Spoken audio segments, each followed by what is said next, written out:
नमस्कार, म प्रहलाद खरेल। हिजो एउटा भिडियो हालेको थिएँ। डाइरेक्टली रूपमा सामाजिक सञ्जालमा कमेन्टहरू कम भए पनि, दर्शकहरूको सङ्ख्या कम भए पनि अ, मेसेन्जरहरूमा विभिन्न किसिमका आफ्ना प्रतिक्रियाहरू चाहिँ नि साथीभाइहरूले दिनुभएको छ। त्यसको लागि सबैलाई अ, हार्दिक धन्यवाद दिन चाहन्छु। आदरणीय दर्शकवृन्द, आज फेरि म अर्को एउटा विषयवस्तु लिएर आएको छु। रासोपा पार्टीको सन्दर्भमा। म कुनै पार्टीको विरोध गर्न अथवा म कुनै पार्टीको समर्थन गर्न यो भिडियोहरू बनाइरहेको छैन।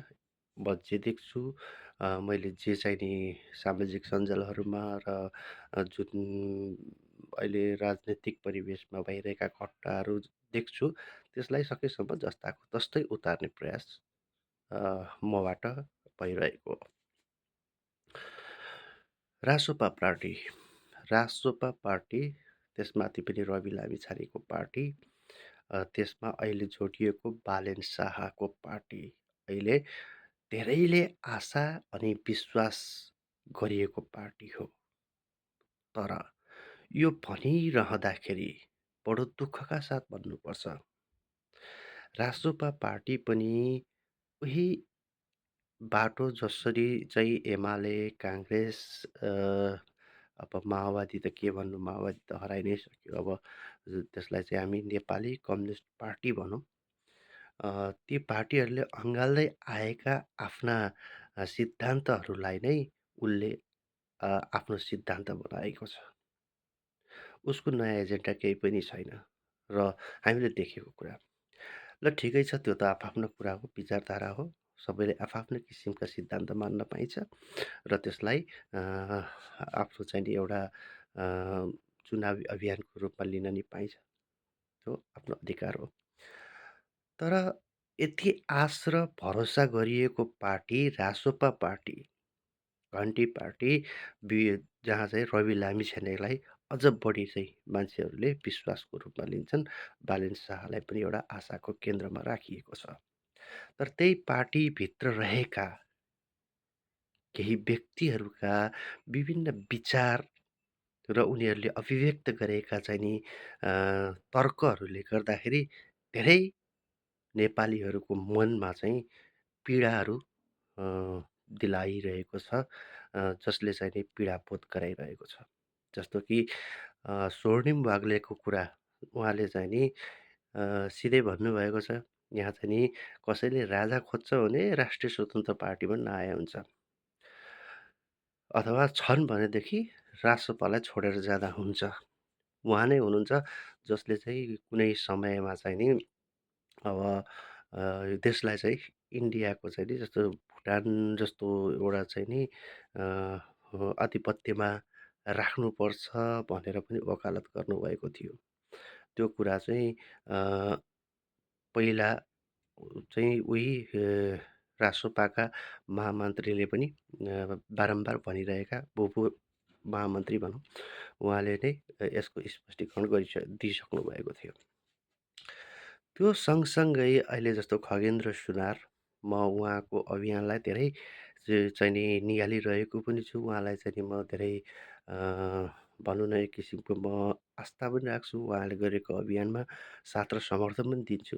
तर उहाँले पछिल्लोपल्ट जुन किसिमको अभिव्यक्तिहरू दिइराख्नु भएको छ, जस्तो कि हाम्रो नेपालको राष्ट्रिय जनावर गाई, गाई काटेर खान पाइन्छ। फेरि योभन्दा अगाडि चाहिँ उहाँले चाहिँ नि एउटा सन्दर्भलाई लिएर कसैलाई मारकाट गर्नु राम्रो होइन भन्नुभयो। त्यसको विचारको लागि म उहाँलाई उच्च सम्मान पनि व्यक्त गर्दछु। तर पछिल्लोपल्ट गाई काटेर खान पाउनुपर्छ भन्ने किसिमका अभिव्यक्तिहरू दिँदाखेरि अलिकति नेपाली भएको नाताले, त्यसमाथि पनि हिन्दू सनातन धर्मलाई अँगाल्दै आएको कारणले गर्दाखेरि चित्त दुख्नु स्वाभाविकै हो।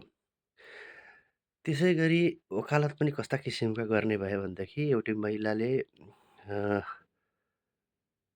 बिहे गर्नै पर्छ र बच्चा जन्माउनलाई?